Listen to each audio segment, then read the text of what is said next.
வச்சாங்கன்னு சொன்னா இன்னைக்கு இயற்கையை மீட்டெடுக்க வேண்டிய ஒரு இடத்துல நம்ம இருக்கோமா? ஐவகை நிலங்களை நம்ம முன்னோர்கள் பிரிச்சாங்க. குறிஞ்சி, முல்லை, மருதம், நெய்தல், பாலை. இன்னைக்கு குறிஞ்சி குவாரி ஆயிடுச்சு, குறிஞ்சி குவாரி ஆயிடுச்சு, முல்லை ஃபேக்டரி ஆயிடுச்சு, மருதம் பிளாட் போட்டாச்சு, நெய்தல் நிலத்தை கொண்டு போய் கழிவுகளை கொட்டிட்டோம், பாலையும் குவாரியாக்கி மணல் அள்ளிக்கிட்டு இருக்கோம்னு சொன்னா ஐவகை நிலங்களே காணாமல் போகக்கூடிய இந்த சூழலில் இந்த வாழ்க்கை பூந்தோட்டமா இருக்கிறது என்று என்னால் எப்படி பேச முடியும்? யோசிச்சு பாருங்க.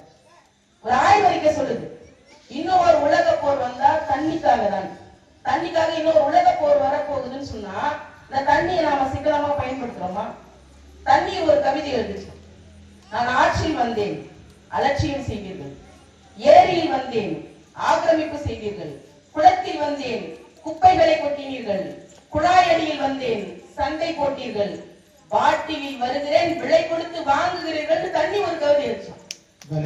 ஒட்டகம் கூட பிஸ்லரி வாட்டர் இருந்தாலும் குடிக்குது. பாக்குறோம் இல்ல? விளம்பரம் அப்படிதான் இருக்குது. நல்ல தண்ணியை கருத்துனே நாம தான். ஏன்னா ஆதி மாசமான செய்கூலி இல்லை சேதாரம் இல்லைன்னா என் மனைவி வாங்கிட்டு வந்தா வீட்டுல